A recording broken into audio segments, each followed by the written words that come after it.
بسم اللہ الرحمن الرحیم نحمده ونصلی علی رسوله الکریم اما بعد فاعوذ باللہ من الشیطان الرجیم بسم اللہ الرحمن الرحیم یا ایہا الذین آمنوا کتب علیکم الصیام کما کتب علی الذین من قبلکم لعلکم تتقون۔ اے ایمان والو، تم پر روزے فرض کیے گئے جس طرح تم سے پہلی امتوں پر فرض کیے گئے تھے تاکہ تم تقوی اختیار کرو۔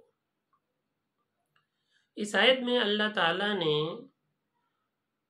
روزے کے مقصد کو بیان فرمایا کہ روزہ رکھنے کا اصل مقصد یہ ہے کہ تمہارے دلوں میں تقوی پیدا ہو جائے۔ تقوی کہتے ہیں اللہ تعالیٰ کا ڈر اور خوف، کہ انسان جو بھی کام کرے اس میں یہ سوچ کر کرے کہ میرا اللہ مجھے دیکھ رہا ہے۔ یہ روزے کا اصل مقصد ہے۔ ویسے تو اگر انسان کی تخلیق کو دیکھا جائے کہ انسان کو پیدا کیوں کیا گیا، وَمَا خَلَقْتُ الْجِنَّ وَالْإِنسَ إِلَّا لِيَعْبُدُونَ، کہ ہم نے انسانوں اور جنات کو صرف اپنی عبادت کے لیے پیدا فرمایا۔ تو ہونا تو یہ چاہیے تھا کہ انسان 24 گھنٹے اللہ تعالیٰ کی عبادت میں اور اس کی بندگی میں گزارے، لیکن یہ دنیا ہے، اس میں اللہ تعالیٰ نے سارے کام کاج بھی انسانوں کے ذمے رکھے کہ جنت میں تو ہر کام خود ہو جائے گا، لیکن یہاں دنیا میں ہر انسان کو اپنا کاروبار، اپنی روزی کے لیے محنت کرنی پڑتی ہے۔ تو پورا سال انسان اسی میں لگا رہتا ہے۔ تو اللہ تعالیٰ نے ایک خاص مہینہ رمضان کا عطا فرمایا کہ اس خاص مہینے میں انسان اپنی سروس کر لے۔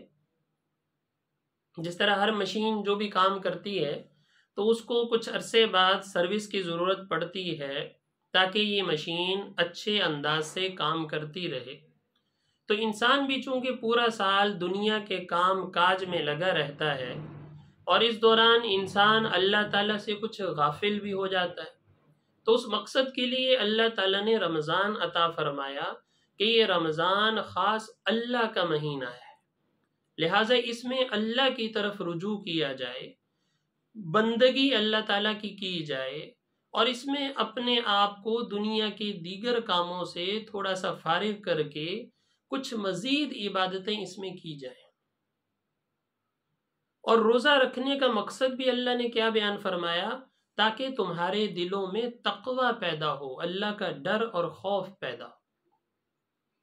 دیکھیں، انسان صبح سے روزہ رکھتا ہے، رمضان میں شام تک روزہ رکھتا ہے، اور یہ اللہ اور اس کے درمیان کا معاملہ ہے، کسی دوسرے انسان کو نہیں پتا کہ اس کا روزہ ہے۔ اگر انسان چاہے گرمی ہے چپکے سے جائے فریج سے پانی نکال کے پی لے تو کوئی دیکھ تو نہیں رہا، لیکن انسان اپنے آپ کو روکتا ہے۔ صبح جب روزہ رکھا اس وقت سے لے کے غروب آفتاب تک اپنے آپ کو بھلے کوئی بھی نہیں دیکھ رہا، لیکن انسان پھر بھی اپنے آپ کو ان چیزوں سے روکتا ہے۔ کیوں؟ میرا اللہ مجھے دیکھ رہا ہے۔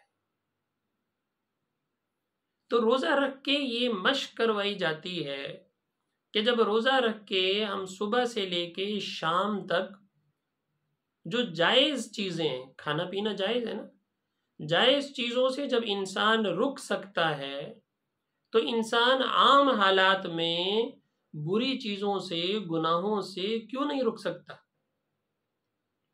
جس طرح یہاں ہمیں روزے میں یہ خیال دل میں آتا ہے کہ اگر میں پانی پیوں گا، اگر میں کھانا کھاؤں گا، میرا اللہ مجھے دیکھ رہا ہے، میرا روزہ ٹوٹ جائے گا۔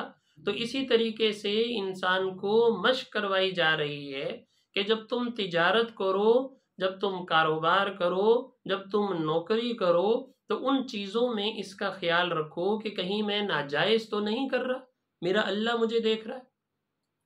چوری کرتے ہوئے یہ خیال کیوں نہیں دل میں آتا؟ جب حسد کرتے ہوئے یہ خیال دل میں کیوں نہیں آتا؟ بد نظری کرتے ہوئے یہ خیال کیوں نہیں دل میں آتا؟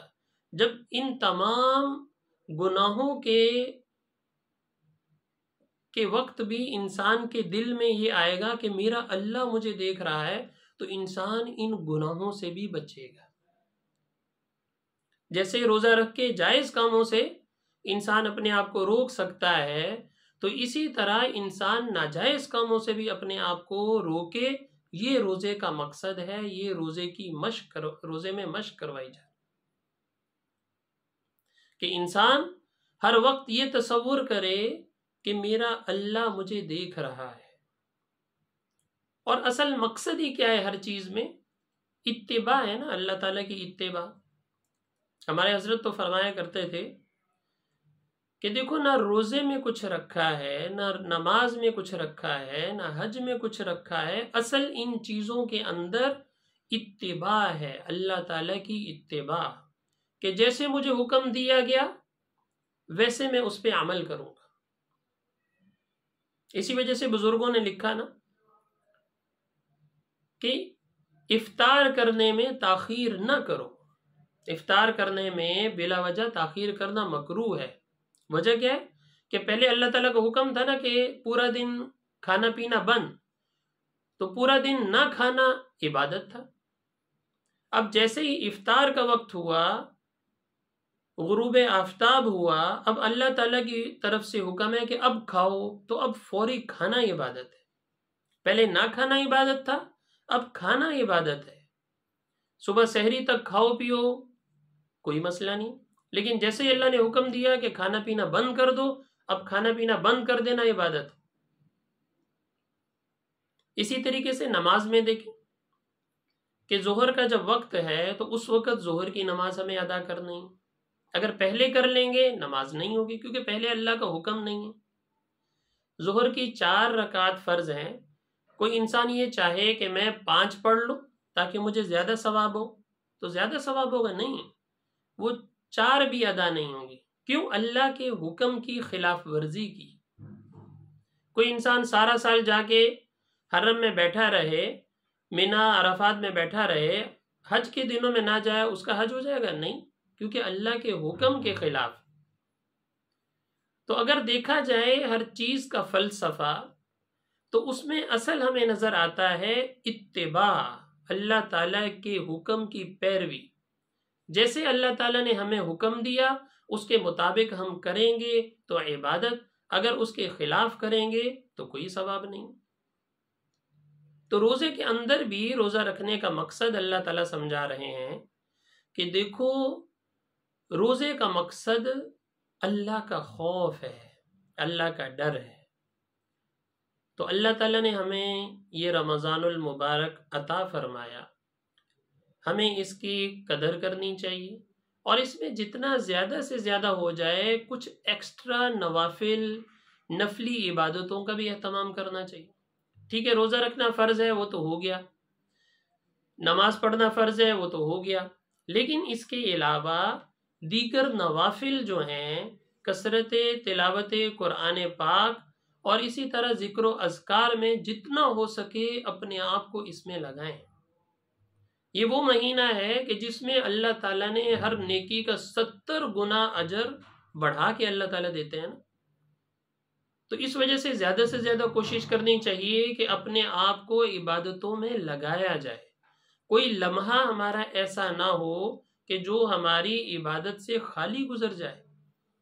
انسان نماز کے ٹائم نماز ادا کرے، باقی وقت میں انسان قرآن مجید کی تلاوت کرے۔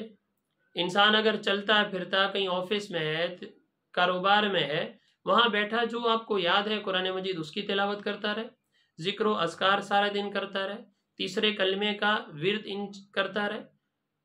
تو جتنا زیادہ سے زیادہ عبادتوں کا اہتمام ہوگا اتنی ہمارے لیے فائدے کی چیزیں۔ عام دنوں میں 1 روپیہ صدقہ کریں 10 نیکیوں کا ثواب ہے، لیکن رمضان میں کوئی 1 روپیہ صدقہ کرتا ہے تو 70 گنا اللہ تعالیٰ نے اجر کا وعدہ فرمایا ہے۔ تو اس وجہ سے اس مہینے کو قیمتی بنایا جائے، کہ اس مہینے کا کوئی بھی لمحہ ایسا نہ ہو جو غفلت میں گزر جائے، سنتوں کی پیروی کی جائے، اپنی زندگی کو شریعت کے مطابق ڈھالنے کی کوشش کی جائے، اور پھر یہ کوشش کی جائے کہ سارا سال ہمارا اسی طریقے سے گزرے۔ اللہ تعالیٰ سے دعا ہے کہ اللہ تعالیٰ ہمارے اس رمضان المبارک میں محنتوں کو قبول فرمائے اور اسی کو ہماری نجات کا ذریعہ بنائے۔ وآخر دعوانا ان الحمد للہ رب العالمین۔ یہ ہماری الرحمن اکیڈمی کی ٹرانسمیشن پورے رمضان میں جاری رہے گی۔ وقتاً فوقتاً آپ حضرات کے سامنے مختلف علماء اکرام کے بیان بھی آتے رہیں۔